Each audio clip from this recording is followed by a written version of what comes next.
श्लोक पढ़ करके वर्धस्व नंद जय जय पाठ पदावली भी आदि आदि जो करते हैं, उसमें आप वातावरण को आनंददायी बनाने के लिए, वृद्धिंगत करने के लिए जय जयकार की ध्वनि करते हुए और आप ये भाव भाते हैं कि हे भगवान, मैं आपके अभिषेक के लिए जो श्री जी को विराजमान कर रहा हूँ, स्थापित कर रहा हूँ, और अष्टमंगल द्रव्यों के साथ शोभायमान करते हुए, अष्टमंगल द्रव्य जानते हो ना?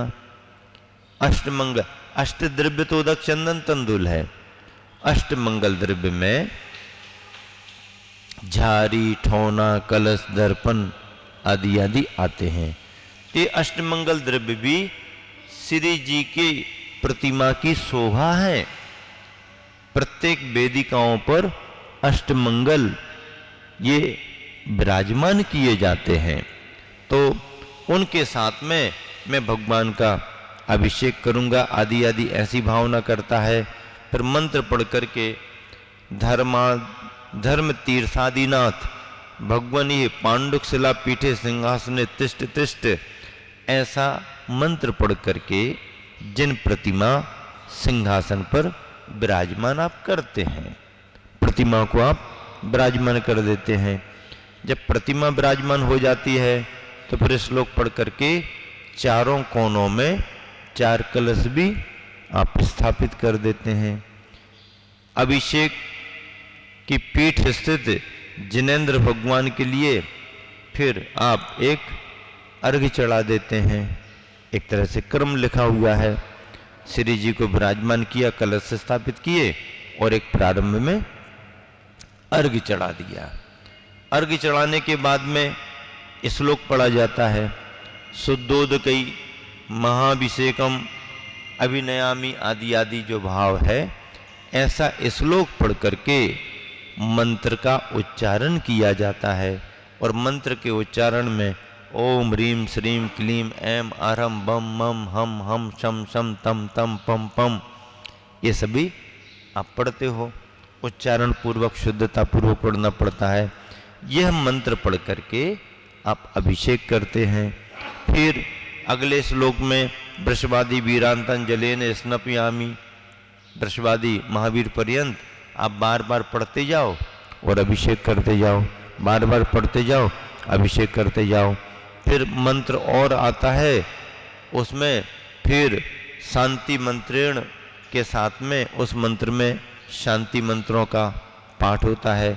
उसको करके शांति धारा के रूप में अलग से करना तो अलग से करना, पर इसको भी एक लघु मंत्र के रूप में सम्मिलित किया गया है।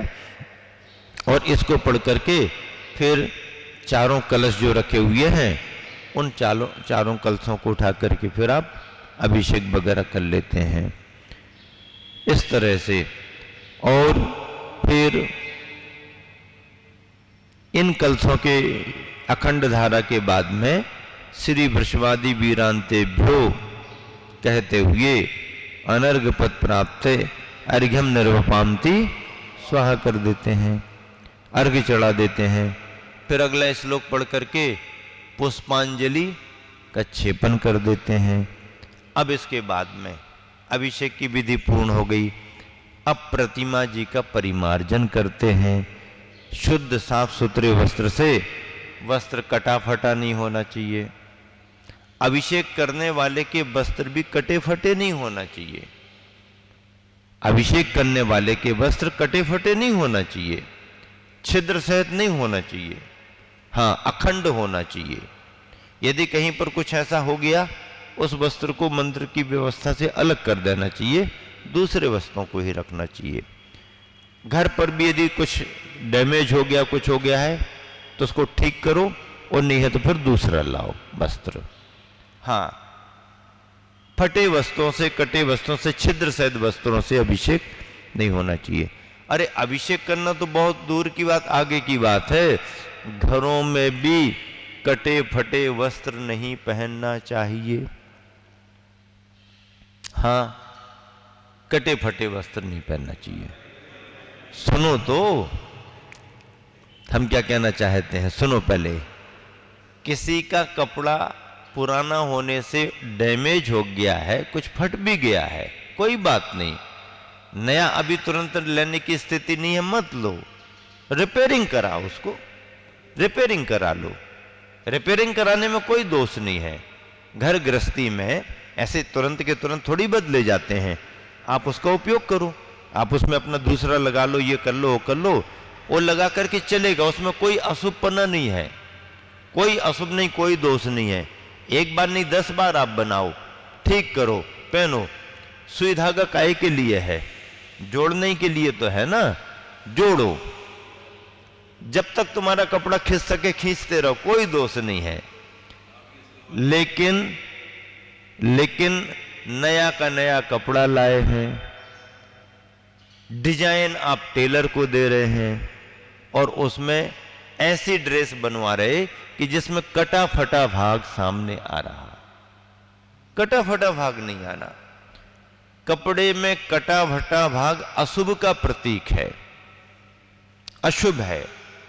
आप चला करके अशुभ को आमंत्रित कर रहे हो, चला करके आप अपना बिगाड़ कर रहे हो। कपड़ा फट गया कोई बात नहीं, उसको सिल लो, सिलने में कोई दोष नहीं, कोई अशुभपना नहीं है। लेकिन आपने ऐसी डिजाइन बनाई कपड़े की जिसमें कटा भाग है, फटा भाग है। अब बच्चे लोग अखंड वाले कपड़े कम लेते हैं, फटे कपड़े ज्यादा लेते हैं। नहीं भी फटा होता है तो ला करके उसको घिस घिस के फाड़ते हैं, फिर पहनते हैं। आज के ही बच्चों की तो बात करिए, आपके जमाने की थोड़ी बात कर रहे। आप चिंता नहीं, आपके सामने बात कर रहे हैं, ये बात अलग है, आपके लिए थोड़ी कर रहे हैं। वो तो जिनकी डिजाइन है, जिनकी फैशन है, उनके लिए बात कर रहे हैं। विघ्न का प्रतीक है, अनिष्ट का प्रतीक है। तो चाहे छोटे बच्चे हों चाहे कोई भी हो, ऐसे वस्त्रों का प्रयोग नहीं करना।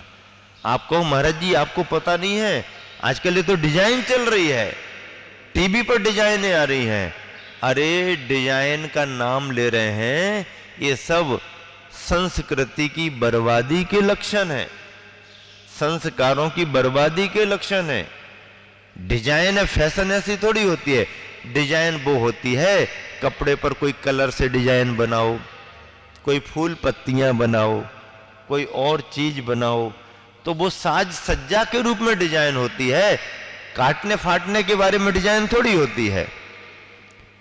कलर मैचिंग करो, कोई डिजाइन बना लो, नदी नाले पहाड़ पर्वत बना लो, फूल बना लो, बगीचा बना लो, ये डिजाइन हो सकती है। ठीक है भाई, प्रकृति है, डिजाइन है। लेकिन कपड़ों को फाड़ना, कपड़ों को कटवा करके डिजाइन बनाना, ये कोई डिजाइन नहीं है। ऐसी डिजाइनों से बचना चाहिए और दूसरों को भी बचाना चाहिए। इस तरह से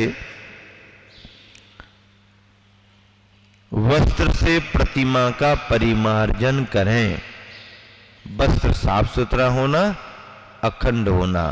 फिर जब परिमार्जन हो जाता है, परिमार्जन के समय की सावधानी पहले बताई कि प्रतिमा को आड़ा तिरछा ना करें, उल्टा ना करें, बहुमान पूर्वक करें। प्रतिमा को उठाते समय एक हाथ से ना उठाएं, गले के यहाँ पकड़ करके प्रतिमा को ना उठाएं, विनय पूर्वक नीचे से पकड़ के उठाएं, सिर पर रखें, सिर पर सीधा बालों पर ना रखें, सिर पर अपना दुपट्टा कर लें, दुपट्टे के बाद में फिर उस पर श्री जी को रखें। इस तरीके से ये है। और श्री जी को सिर पर रख करके फिर परकम्मा लगाने की भावना ना करें। श्री जी को रख करके परकम्मा, हाँ एक तो ठीक है कि समझ लो आप वास्तु के हिसाब से भाई राइट हिसाब से चलें, तो श्री जी विराजमान किए और अपना एक चक्कर लगा के आ गए और अपने विराजमान कर दी। उन्होंने कहा नहीं एक नहीं 3 लगा लो, उन्होंने नहीं 7-7 लगा लो। तो श्री जी को रख करके फिर ये परिक्रमाएं नहीं होती हैं। श्री जी की परिक्रमा तो होती है क्या? श्री जी जहां विराजमान है उनकी तो परिक्रमा होती है, लेकिन श्री जी को रख करके परिक्रमा नहीं। आपने यहाँ से श्री जी को सिर पर विराजमान किया, ठीक है, एक आप पीछे से ला करके, ताकि सीधा सीधा न रख करके और क्लॉकवाइज घड़ी के घूमने के हिसाब से आप आ जाएं और फिर विराजमान कर दें। कोई कहने लगे नहीं अभी मानस स्तंभ की परिक्रमा और लगाने चलो, और श्री जी को सिर पर रखे और अब मानस स्तंभ की परिक्रमा लगा रहे। नहीं, आप परिक्रमा लगाओ, श्री जी को रख करके परिक्रमा ना लगाओ। श्री जी को रख करके परिक्रमा नहीं लगाई जाती है। आप जहां श्री जी विराजमान है उनकी परिक्रमा करें, परिक्रमा करनी चाहिए। तो इस तरह से परिमार्जन अच्छे से करें, सावधानी से करें, और फिर पुनः विनय पूर्वक श्री जी को यदि उसी जगह पर विराजमान करके पूजा करनी है तो उसी जगह पर विराजमान करें, अथवा उनके मूल स्थान पर वेदिका पर विराजमान करना है, उसके बाद पूजा करना, तो वहीं पर जाके सिंहासन में विराजमान करें। विराजमान करने के बाद पुनः एक अर्घ अर्पित करें, पुनः एक अर्घ चढ़ाएं, और उसके बाद में फिर अपनी पूजन की प्रक्रिया को प्रारंभ करना पड़ता है। इन सभी मंत्रों में एक पाठ निश्चित किया गया है। पाठ 2-3 प्रकार के अभिषेक को लेकर के मिलते हैं। आपकी जो भावना बनती हो, जिस पाठ के पद्धति के हिसाब से आप अभिषेक करना चाहें, उस पाठ को निश्चित करें, और पाठ करते समय उच्चारण में शुद्धता रहे तो बहुत अच्छी है। आपसे शुद्ध उच्चारण नहीं बनता है, कोई संघ आते हैं महाराज माता जी, उनसे आप उच्चारण कराएं। बड़े बड़े ग्रंथों का स्वाध्याय तो अपन करते हैं, लेकिन दैनिक दिनचर्या के छोटे छोटे पाठ भी हमारे शुद्धता से आप नहीं कर पाते हो, तो अशुद्ध पाठ नहीं पढ़ना।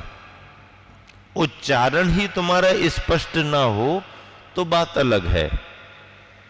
बोलने में सही शब्द नहीं आते हैं तो कोई दोष नहीं है, वो अपनी भाषा वर्गना कहां से बदलेगा, लेकिन शुद्ध पाठ पढ़ने का अपन को प्रयास करना चाहिए। अज्ञानता में, अल्पज्ञता में यदि कोई पाठ कम ज्यादा हो जाता है तो कोई बात नहीं, दोष नहीं माना जाता, क्योंकि उसको उसका ज्ञान नहीं है।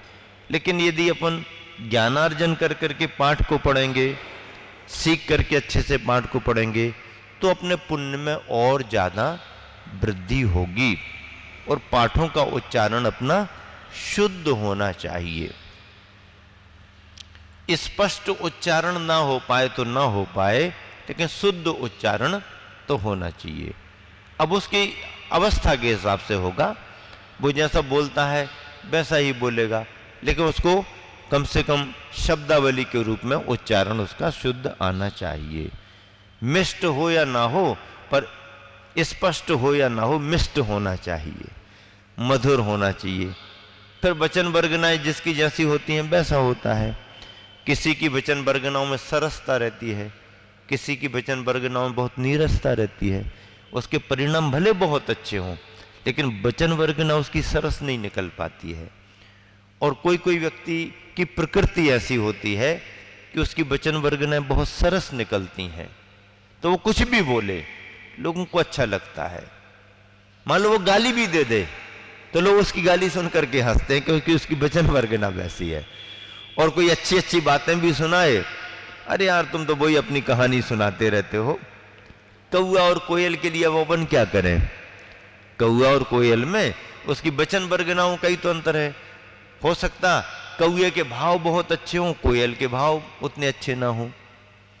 कोयल के भाव भले अच्छे ना हों, पर भाषा उसकी अच्छी होती है। कौए के भाव भले अच्छे हों, पर भाषा वर्गना उसकी अच्छी नहीं निकल पाती। तो कौआ बोलना शुरू नहीं करता कि सब कहते बंद करो बंद करो बंद करो, बहुत सुन लिया तुम्हारा गाना, फिर वही गाना सुनाने लगे तुम, है चलो चलो और कहीं सुनाओ। कौआ कहता भैया मैं बोलना ही शुरू नहीं करता, सब मना करने लगते बंद करो बंद करो। और कोयल की प्रतीक्षा करते हैं, आज क्या बात है, कोयल क्यों आवाज नहीं कर रही? मौसम तो बसंत ऋतु का है, सब कुछ अच्छा है, बैठी तो है, वो देखो देखो वो दिख रही बैठी कोयल, बोल नहीं रही। अब जब तक नहीं बोलेगी ना तब तक हम यहीं रहेंगे, एक बार उसकी आवाज सुन करके ही जाएंगे। लो भाई, अब कोयल की प्रतीक्षा में रुके हुए हैं और कोयल ने अपने समय से बोल दिया, अच्छा लग गया। तो कोयल और कौआ दोनों जीव हैं, लेकिन उनके नाम कर्म को लेकर के, सुस्वर दुस्वर कर्म को लेकर के, कोयल का स्वर सुस्वर है और कौए का स्वर दुस्वर है। तो व्यक्ति की अपनी अपनी वचन वर्गनाएं होती हैं, वो उसके नाम कर्म के माध्यम से होती हैं। यहाँ पर उतना महत्व वर्गनाओं का नहीं है जितना महत्व भावों का है। इसलिए पवित्र भावों के साथ में प्रतिदिन तैयार होकर के विधि पूर्वक जिनेंद्र भगवान का अभिषेक करना चाहिए। जो अभिषेक नहीं कर सकते हैं, नहीं कर पाते हैं, उनको अभिषेक देख करके अभिषेक की अनुमोदना करनी चाहिए। सौर सूतक के काल में व्यक्ति नहीं कर पाता है, अशुद्धि के काल में नहीं कर पाता है, तो ऐसे समय में यदि वह दूर खड़ा होकर के अभिषेक देख रहा है तो अभिषेक करने वालों की और अभिषेक की अनुमोदना करनी चाहिए। यह अभिषेक, जिन बिंबों का अभिषेक आपको साती से पुण्य का ऐसा अर्जन करता है कि किसी न किसी भाव में तुम्हें भी अरहंत पद प्राप्त होने से अभिषेक की प्राप्ति होती है। और जब तक उस अवस्था को प्राप्त नहीं करते हो तो राजघरानों में जन्म होने पर राज्याभिषेक की प्राप्ति होती रहती है, होती रहती। इस तरह से कुछ खास बिंदुओं को लेकर के, कुछ सूचना संकेतों को लेकर के, विधि पद्धति को लेकर के 2 दिन में आप सभी के समक्ष अभिषेक के अर्थ को रखा गया। आप सभी ने अभिषेक पाठ के माध्यम से, अब आप कहोगे श्लोकों के एक एक शब्दों का अर्थ बताते, उच्चारण कराते, जिसकी क्लासें फिर अलग होती हैं, जिनमें आप आराम से बैठ करके पढ़ो और अर्थ को समझो। अभी उन्हीं श्लोकों के आधार पर मंत्रों को माध्यम बना करके अभिषेक की विधि आपके समक्ष रखी गई, संपन्न की गई। महावीर भगवान की